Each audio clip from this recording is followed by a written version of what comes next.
Hello and welcome to NTD News Today. Kevin Hogan here. Let's take a look at our top stories. Thousands of illegal Haitian immigrants being released into the United States. Immigration courts hearing their cases. A photographer defending border agents on horseback, saying the pictures are not what they seem. The New York National Guard may be stepping in to replace unvaccinated healthcare workers. This while a rural Texas hospital warns it may have to stop delivering babies because of staff shortages due to the vaccine mandate. Residents in Boston gathered in front of the Massachusetts State's House this weekend. That's to hold a rally opposing the state's vaccine and mask mandates. House Speaker Nancy Pelosi delays a vote on President Biden's $1 trillion infrastructure bill to later in the week. Pelosi said that she was concerned about whether it would pass.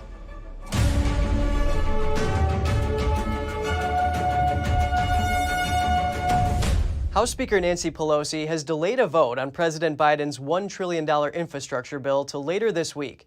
It was originally slated for Monday, but now will be taken up just before government funding is set to lapse on October 1st. The bill, seen as central to Biden's economic agenda, would help fund road, bridge, airport, school, and other construction projects. Earlier on Sunday, Pelosi said she would not bring the legislation to a vote until she was sure it would pass. She expressed confidence at the bill's prospects. She has, however, not yet set a date to bring to the floor a larger $3.5 trillion social welfare and climate bill, the cost of which has divided Democrats and is still under negotiation. Pelosi did say Sunday it was, quote, self-evident that the larger spending bill might shrink in size. Democrats also have not yet agreed on the timing of the two measures. Some progressive lawmakers insist the $1 trillion infrastructure bill be held back until the bigger one is ready, while moderates want it enacted, whatever the progress on the larger package.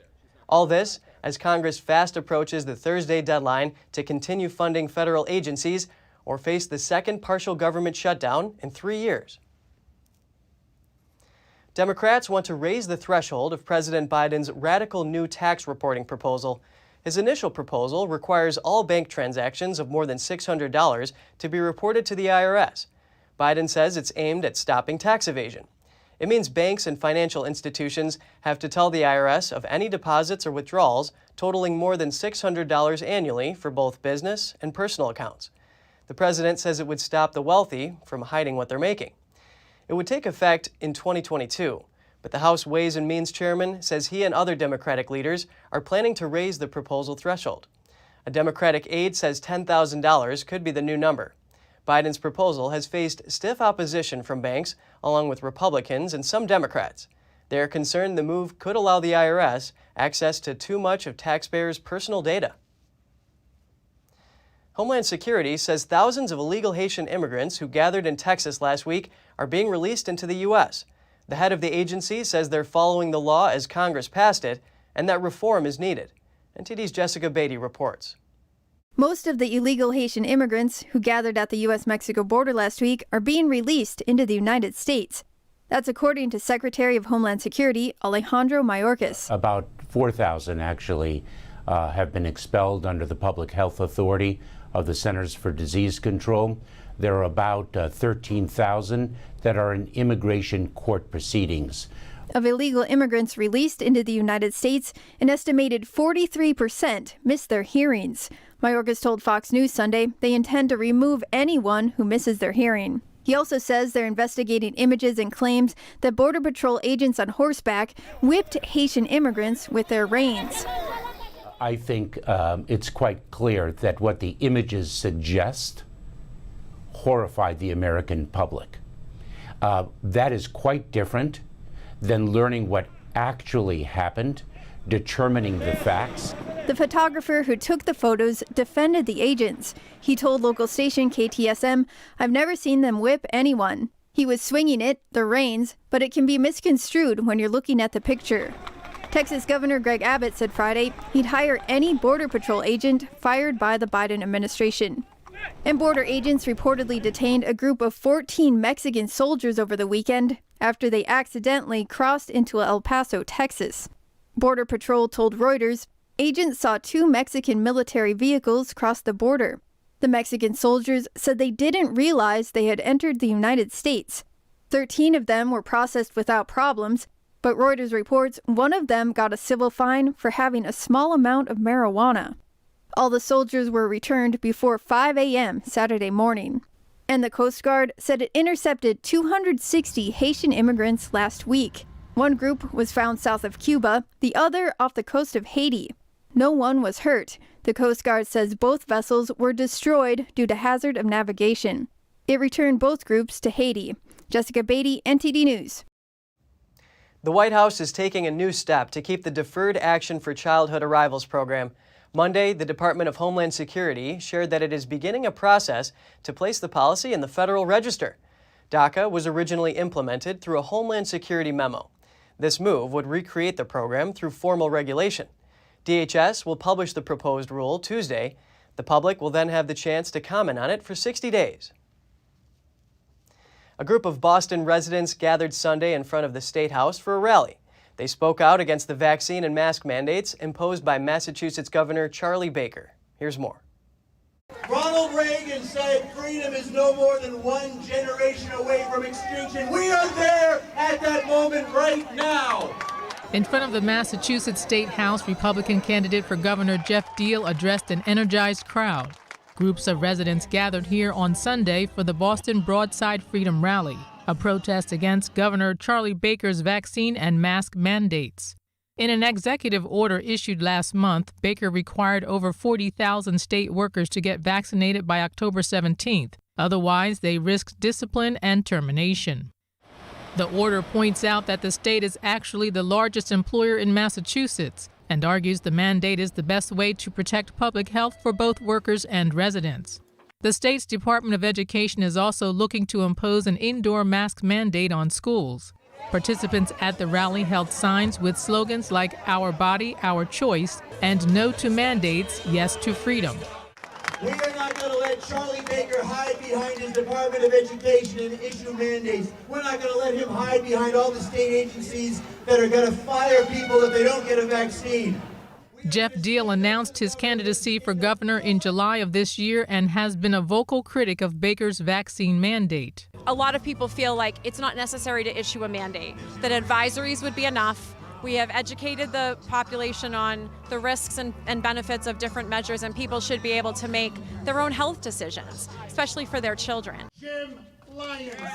Jim Lyons, chairman of the Massachusetts Republican Party, was among the rally's featured speakers. He cited speeches by Thomas Jefferson and Abraham Lincoln. Yeah, one of the things I talked about today was liberty. Freedom matters. And what they're doing to us is hijacking our freedom. And what you saw today with this incredible crowd in Massachusetts, right here at the State House, is that people have really had it.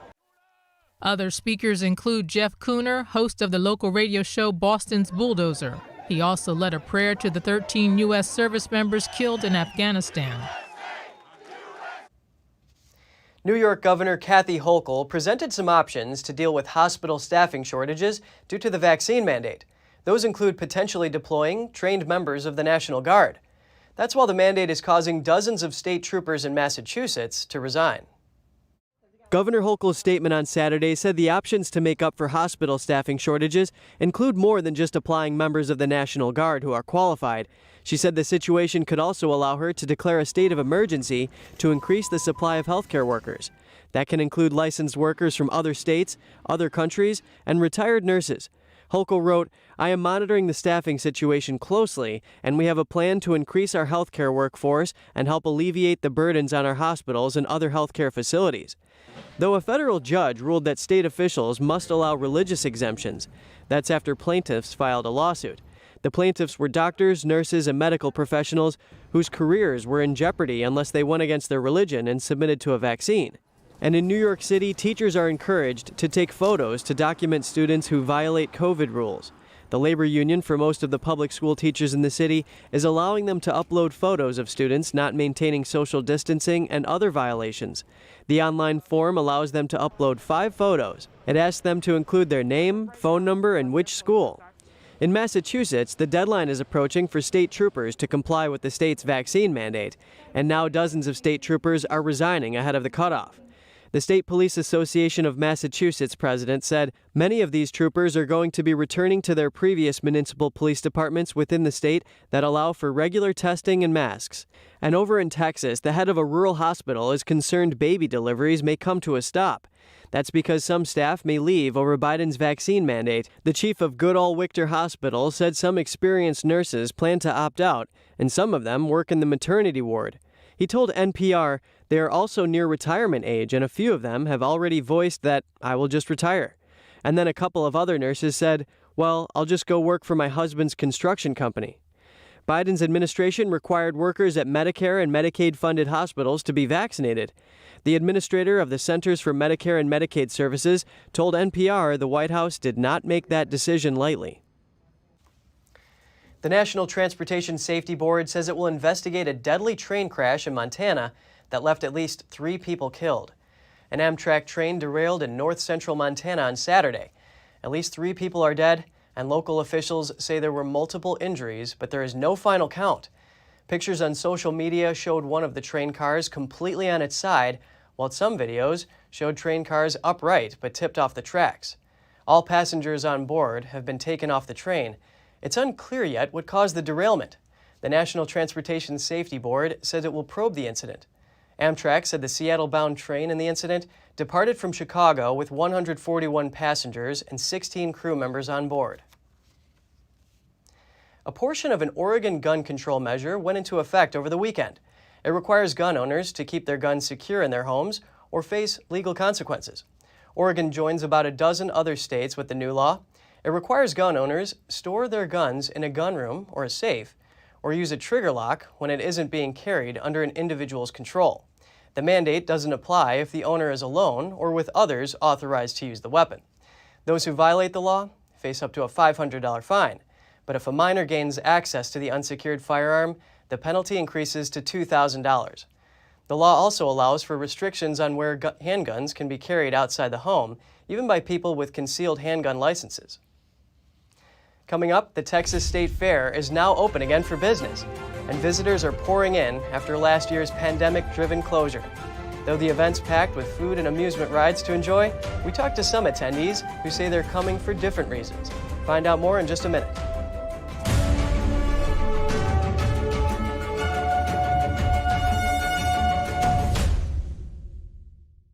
You worked hard for your money.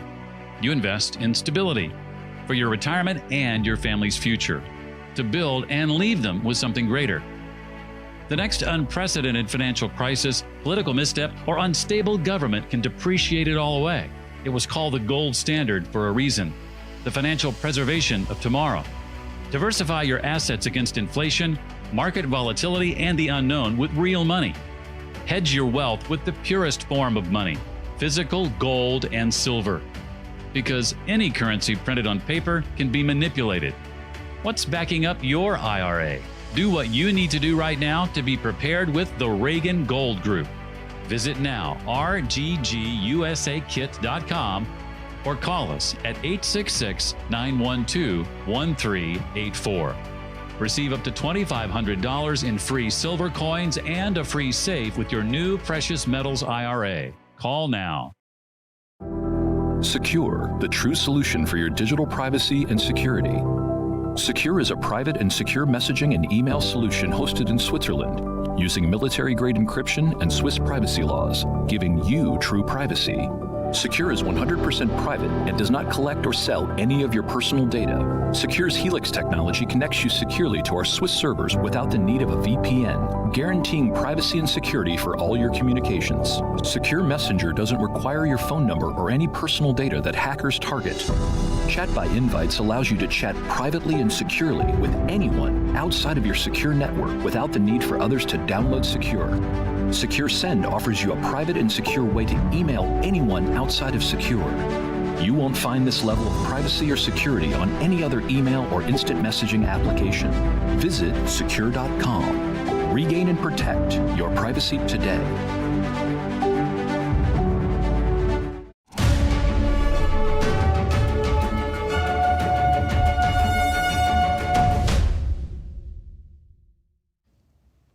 The Texas State Fair opened on Friday, and it will delight visitors for about the next 3 weeks. It's the first large-scale event for many attendees since the pandemic started. NTD's Jason Perry has the story. The State Fair of Texas has been an annual event in Dallas since 1886. The fair is home to many amusement park-style rides, though some of the people we talked to came for other reasons. I'm just glad for the opportunity to be back out in public again. I just had a corny dog, so I got my Fletcher's corny dog. That was the first thing that I had to do. Rule number one is always get your corny dog.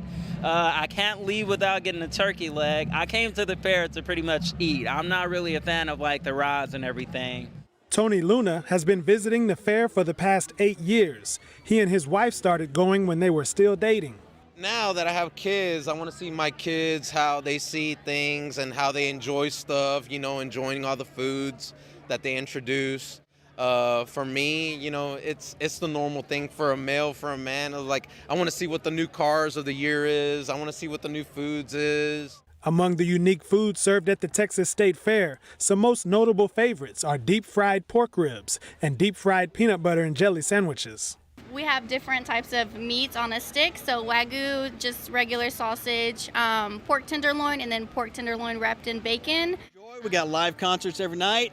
We got great food. We serve it hot and fresh, and just come out and have a good time and go see Big Tex. And standing at 55 feet tall, Big Tex is said to be the world's tallest cowboy. Y'all come out here and visit the State Fair, Texas. It's most definitely worth it, worth your time, worth your money, everything. I hope y'all come out here. The Texas State Fair usually begins on the last Friday in September and stays open for about 3 weeks. Before the pandemic, the Texas State Fair reportedly saw around 1.5 to 3 million visitors each year. Jason Perry, NTD News. NASA is seeking a new ride to take its astronauts from crew quarters to the launch pad before blastoff. The search comes ahead of the Artemis 1 moon mission. From 1984 until the Space Shuttle program ended in 2011, shuttle crews traveled the 9-mile stretch of road to the launch pad aboard the NASA-built Astrovan. Now, NASA is looking to work with private companies who can either provide a new vehicle or refurbish one of NASA's heritage vehicles to use for the journey. NASA says the proposals should be unique, embrace new technology, and visually embody Artemis. The vehicle will need to seat 8, including 4 fully suited crew members. With Artemis, NASA will establish long-term exploration on the moon in preparation for human missions to Mars. Vehicle proposals are due by October 22nd. The Defense Department is taking comments on its plan to build a prototype of a mobile nuclear power source.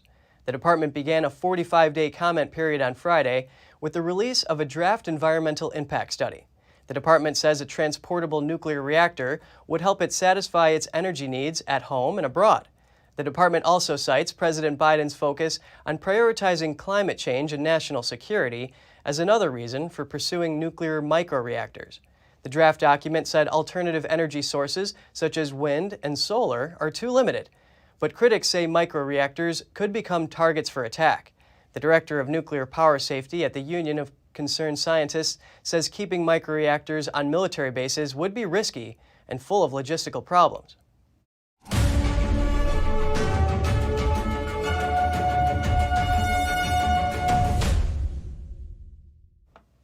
Germany's Social Democrats narrowly won Sunday's national election.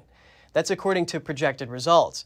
And they claimed a clear mandate to lead a government for the first time since 2005 and to end 16 years of conservative-led rule under Angela Merkel. Germany's Social Democrats narrowly won a milestone election on Sunday, a victory that marks an end to 16 years of conservative rule under Angela Merkel. Projected results showed the center-left Social Democrats were on track for 26% of the vote, ahead of nearly 25% for the conservative bloc, though both groups believe they could lead the next government. SPD's candidate for Chancellor Olaf Scholz thanked his supporters. And of course, I'm very happy about the election result that the citizens of this country have chosen. They have decided that the SPD should rise upwards, and that is a big success. Scholz would become the 4th Socialist Democrat chancellor since World War II. His conservative rival, Armin Laschet, signaled his bloc was not ready to concede, though his supporters were more subdued. We will do everything possible to build a conservative-led government because Germany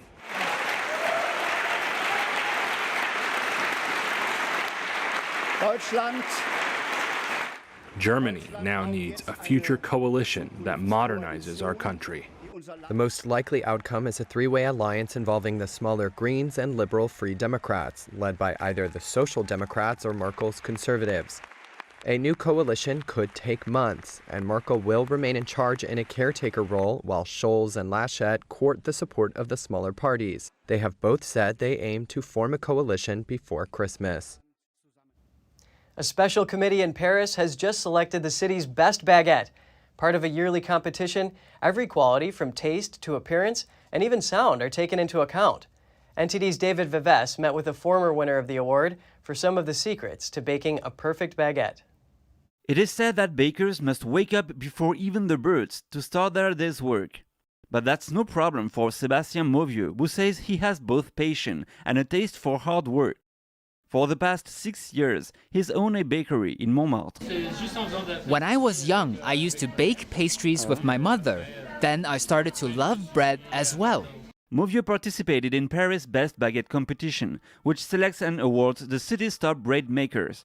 He didn't win this time, but remains a serious challenger, as he already won the 2012 trophy. Bakers define their baguette recipe via the technique, by how long they let the dough rest, or by adding more yeast. And Mauvieux also shared some tips. Making a baguette only requires water, salt, yeast, and flour. As for us, we use the autolysis technique. We blend water and flour and let it rest for 4 hours. Despite the abundance of industrial bread baking, many in France remain faithful to the artisanal baker. That's based on comments from the head of the Paris Bakers Union. According to Mauvieux, a good baguette needs time. He puts his dough in a cold room to build its aroma and leaves it to rest overnight before baking. The next day, after 16 minutes at 420 degrees Fahrenheit, the results inspire hunger in anyone passing by. But how do you recognize a good baguette? So first, you need to have nice cuts, as you see here. The color, it has to look well cooked. The interior, it has to have these holes, be soft. The color must not be white, but more like a cream color. And then you have the noise. Listen, crispy. His bakery welcomes a lot of tourists too. Some of them also share tips on how best to enjoy their baked creations. You have to buy 3. The first one you eat as you're walking home. The second one is for your meal, and the third one goes into the freezer. According to a poll, 87% of French people say they always have bread at home, and 48% say they can't do without it. David Vives, NTD News, Paris. The U.S. beat Europe in the Ryder Cup golf tournament with a powerful performance from their youngest team in history. The youngest player on the team assured a U.S. victory. The tournament takes place every 2 years and features a series of singles matches between teams representing Europe and the U.S. One of the U.S. team's newcomers, Scottie Scheffler, took down the #1 player in the world with a victory over Jon Rahm. The final blow came from the U.S.'s Collin Morikawa. He's 24 years old and the youngest player on the team. He sunk a 3-foot birdie putt on the 17th hole that assured a U.S. victory. Europe won 9 of the last 12 Ryder Cup tournaments, but this time, Europe fell to a U.S. team that was both young and talented. Thanks for watching.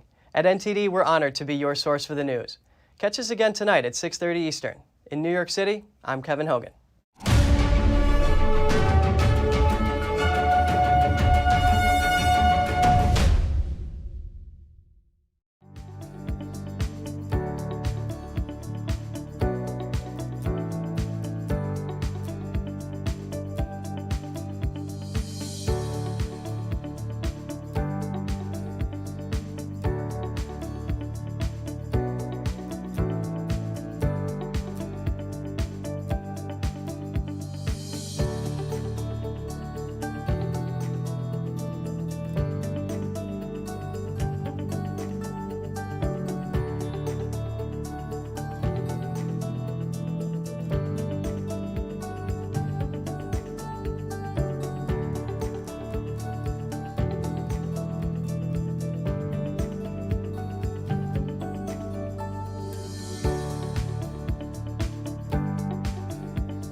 as to many of your favorite platforms, Apple TV and Roku, for example. We're also rapidly growing on cable, satellite, and over-the-air all across the United States. Just go to ntd.com/TV, type in your zip code, and find all the ways you can watch NTD.